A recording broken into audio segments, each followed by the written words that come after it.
అందరికీ నమస్కారం. ఉమాస్ క్యూట్ హోమ్కి స్వాగతం. నేను మీ ఉమా. ముందుగా నేను అప్లోడ్ చేసిన అమృత్సరి ఫిష్ అలాగే వెల్లుల్లి చట్నీ చాలా టేస్టీగా ఉంటుందండి. మీరు తప్పకుండా ట్రై చేయండి. చూడలేని వారైతే ఒకసారి వెళ్ళి చెక్ చేయండి. అలాగే మీలో ఎవరైనా మొదటిసారి నా ఛానల్ చూస్తున్నట్లయితే దయచేసి సబ్స్క్రైబ్ చేయండి. అలాగే లైక్ చేయండి, షేర్ చేయండి. మీ పక్కన ఉన్న బెల్ ఐకాన్ని క్లిక్ చేశారంటే నేను అప్లోడ్ చేసిన వెంటనే మీకు నోటిఫికేషన్ అందుతుంది. ఈ వీడియోని ఫుల్గా స్కిప్ చేయకుండా చూడడానికి ట్రై చేయండి. అలాగే బర్త్డే విషెస్ తెలియజేయాలనుకుంటే నాకు 3 రోజుల ముందుగా కామెంట్ సెక్షన్లో పెట్టేయండి. నేను తప్పకుండా వాళ్ళకి బర్త్డే విషెస్ తెలియజేస్తాను. ఈరోజు ముందుగా మంచి మాటలకు వెళ్ళిపోదామా? ఈరోజు మంచి మాట ఏంటంటే, సంపద కంటే జ్ఞానం ఉత్తమమైనది. ఎందుకంటే సంపదను మీరు రక్షించాల్సి వస్తుంది, కానీ జ్ఞానం మిమ్మల్ని రక్షిస్తుంది.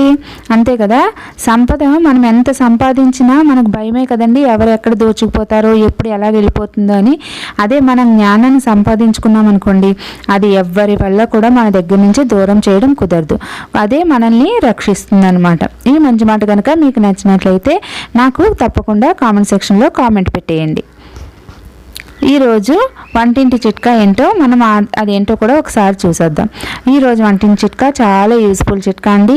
ఏంటంటారా, పూరీలు మనం చేస్తుంటాం, అవి మెత్తగా పడిపోతుంటాయి కదా. అలా మెత్తపడకుండా ఉండాలంటే పూరీలు మనం పిండి కలిపేటప్పుడే 1 చెంచా ఉప్మా రవ్వ కానీ 1 చెంచా బియ్యం రవ్వ కానీ మనం వేసి కలిపితే పూరీలు చక్కగా కరకరలాడుతూ ఉంటాయండి. అలాగే మీకు పూరీలు చక్కగా పొంగాలంటే ఏం చేయాలి, 1 చెంచా చక్కెర, చిన్న చెంచా, ఎక్కువ కలపకండి, చిన్న చెంచా చక్కెర కలిపితే పూరీలు చక్కగా పొంగుతాయి. ఇది నచ్చితే కనుక నా కామెంట్ సెక్షన్లో పెట్టేయండి. ఈరోజు నేను చూపించబోయే రెసిపీ క్రిస్పీ స్నాక్స్ అండి. తరుణి అనే సబ్స్క్రైబర్ పెట్టారు, మేడం ఏమైనా క్రిస్పీగా ఉండేవి స్నాక్స్ పెట్టండి మేడం అని. తరుణి నీకోసం, అలాగే మన సబ్స్క్రైబర్స్ అందరం కోసం ఈజీగా చాలా సింపుల్గా 15 మినిట్స్లో రెడీ అయిపోయి ఈ స్నాక్ చూపిస్తున్నాను. ఇది కరకరలాడుతూ పిల్లలకి పెద్దలు కూడా మంచి టైంపాస్ అండి. ఇది ఎలా చేసుకోవాలో మనం ఒకసారి చూసేద్దాం. నేను ఒక మిక్సీ గిన్నెలోకి ఒక చిన్న సైజు ఉల్లిపాయ తీసుకొని అది ముక్కలు కోసుకొని వేసుకుంటున్నానండి. అలాగే అందులోకి 3 వెల్లుల్లిపాయ రెబ్బలు వేసుకుంటున్నాను. అలాగే ఇందులోకి మనం అవి వేయడం వల్ల మంచి ఫ్లేవర్ వస్తుందండి, అందుకే నేను వేస్తున్నాను. 1 టీ స్పూను జీలకర్ర కూడా వేసుకోవాలి. ఈ జీలకర్ర కూడా వేసుకున్న తర్వాత వీటన్నిటిని కూడా మనం మిక్సీ చేసుకోవాలండి, మెత్తని పేస్ట్ లాగా. ఇవి మనం కలిపే బియ్యం పిండిలో ఇవి వేసి కలుపుతాము, అందుకని ఇది బాగా మిక్సీ చేసేసుకున్నాను. ఇప్పుడు నేను ఒక పాన్లోకి 1.5 కప్పు వాటర్ వేసుకుంటున్నానండి. కరెక్ట్గా కొలతలతో చేసుకున్నట్టయితే నేను చెప్పినట్టు ఆయిల్ ఎక్కువ పీల్చవండి, అలాగే చాలా క్రిస్పీగా ఉంటాయి. నేను 1.5 కప్పు వాటర్ వేసుకున్న తర్వాత ఇందులోకి 1/2 టీ స్పూన్ సాల్ట్ వేసుకుంటున్నాను. అలాగే 1.5 టేబుల్ స్పూను ఆయిల్ వేసుకుంటున్నానండి. ఎందుకంటే మనకి బాగా స్మూత్గా రావడానికే కాకుండా బాగా మన చేతికి అంటుకోకుండా ఉంటుంది. ఇప్పుడు నేను ఇందులోకి పేస్ట్ని రెడీ చేసి పెట్టుకున్నాను కదా, అది కూడా వేసేసుకుంటున్నాను. ఇది వేసుకొని నేను ఒక పొంగు వస్తే సరిపోతుందండి, మరీ మరిగించాల్సిన అవసరం లేదు. ఇప్పుడు ఒక పొంగు వచ్చేసింది కదా, ఇప్పుడు నేను ఇందులోకి 1 కప్పు బియ్యం పిండి, అంటే 1.5 కప్పు వాటర్కి 1 కప్పు బియ్యం పిండి మాత్రమే, ఇది ఇంట్లో ఆడించేదేనండి.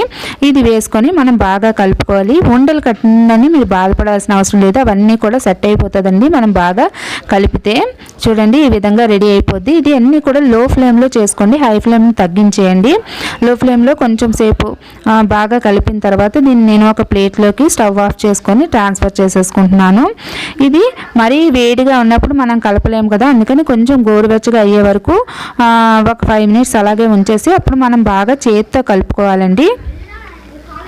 ఇది చేతికి కొంచెం ఆయిల్ రాసుకున్నామంటే ఇది మనకు వేడిగా అనిపించదు, ప్లస్ బాగా మనం కలపడానికి ఈజీగా ఉంటుంది, చేతికి అంటుకోకుండా. నేను కొంచెం ఆయిల్ చేతికి రాసుకొని నేను మొత్తం అన్నిటినీ కూడా బాగా మెత్తగా కలుపుకున్నాను. చూడండి ఏ విధంగా రెడీ అయిపోయిందో, ఇలాగా ఒక ముద్దలా రెడీ అయిపోతుంది. ఈ ముద్దని మనం చూడండి ఇప్పుడు నేను చపాతీ కర్ర మీద పేట మీద నేను కొంచెం బియ్యం పిండి జల్లుకొని నేను వీటిని 2 పార్ట్స్ కింద చేసుకున్నానండి. ఒక పార్ట్ని నేను వేసి మరీ పల్చగా కాకుండా అలాగే మరీ లావుగా కాకుండా మనం దీన్ని ఒత్తుకోవాలండి, చపాతీ చేస్తాం కదా అలాగా. చూడండి ఈ విధంగా నేను ఒత్తుకున్న తర్వాత నేను పిజ్జా కట్టర్ తోటి వీటిని సరిసమానంగా కట్ చేసేసుకుంటాను. దానికంత ముందు ఫోర్క్ తోటి చిన్న చిన్న హోల్స్ పెట్టుకోవాలండి. ఇలా పెట్టుకోవడం వల్ల అవి పొంగకుండా బాగా క్రిస్పీగా లోపల కూడా బాగా వెళ్ళి వేగుతాయండి. అందుకని ఇలా హోల్స్ పెట్టుకోవాలి. నేను పిజ్జా కట్టర్ తోటి 4 సైడ్స్ కట్ చేసుకొని వేస్ట్ పక్కన ఉన్నదంతా తీసేస్తున్నాను. అదేం మనం పాడి అవసరం లేదు. మళ్ళీ నెక్స్ట్ టైం చేసినాం మళ్ళీ అవి చేసుకోవచ్చు. ఈ విధంగా చేసుకున్న తర్వాత నేను వీటిని సైడ్స్ కూడా తీసేసుకుంటున్నానండి. సైడ్స్ తీసుకున్న తర్వాత నేను వీటిని ఏ విధంగా కట్ చేస్తున్నానో ఒకసారి చూడండి. నేను కట్ చేసిన విధంగానే మీరు కట్ చేయాల్సిన అవసరం లేదండి. మీకు నచ్చిన షేపుల్లో మీరు కట్ చేసుకోవచ్చు. నేను ట్రయాంగిల్ షేప్లో కట్ చేసుకుంటున్నాను. చూడండి ఏ విధంగా కట్ చేస్తున్నానో. ఈ విధంగా కట్ చేసుకోండి. లేకపోతే మీ ఇష్టం వచ్చిన షేప్లో మీరు కట్ చేసుకోవచ్చు. ఇది పిల్లలకి పెద్దలకు కూడా చాలా నచ్చుతుందండి. ఒకసారి స్టార్ట్ చేసామంటే ఎంత తింటున్నామో కూడా తెలియదు. అంత ఈజీగా క్రిస్పీగా ఉండడం వల్ల ఫాస్ట్గా వెళ్ళిపోతుంటాయి లోపలికి. అలాగే ఈవినింగ్ టైం స్నాక్స్ కింద టీ కాఫీతో కానీ తిన్నా కూడా చాలా టేస్ట్గా ఉంటాయండి. చూడండి ఈ విధంగా నేను అన్నీ కూడా రెడీ చేసేసుకున్నాను. ఇప్పుడు డీప్ ఫ్రైకి ఆయిల్ పెట్టుకున్నానండి. ఆయిల్ పెట్టుకొని వీటిని మీడియం ఫ్లేమ్లోనే మీరు ఫ్రై చేసుకోండి. హై ఫ్లేమ్లో ఫ్రై చేసుకోకండి. మీరు హై ఫ్లేమ్ అయితే లోపల బాగా వేగదు. ఇది మీడియం ఫ్లేమ్లో ఉంచుకొని స్లోగా మనం బాగా బ్రౌన్ కలర్లో వచ్చే వరకు, మరీ గోల్డెన్ బ్రౌన్ వస్తే సరిపోతుంది. ఆ విధంగా వచ్చే వరకు మనం వీటిని బాగా ఫ్రై చేసుకోవాలి. ఈ ఫ్రై చేసుకున్నప్పుడు మనం గాబరా పడకూడదండి. గాబరా పడితే అవి మెత్తగా ఉంటాయి, క్రిస్పీగా అయితే ఉండవు మీకు. అదేవిధంగా మీరు బాగా పల్చగా చేసుకోకూడదు, అలాగే మరీ లావుగా చేసుకోకండి. అలా లావుగా చేసుకున్నా మీకు వేగవు సరిగ్గా. ఆడుతున్నాయి చూడండి, ఇవి రాకుండా అందులోకి తీయలేకపోతున్నాను నేను. చూడండి ఈ విధంగా మనం అన్నీ కూడా తీసేసుకోవాలి. తీసేసుకున్న తర్వాత దీన్ని నేను పేపర్ ప్లేట్లోకి వేసుకుంటున్నాను.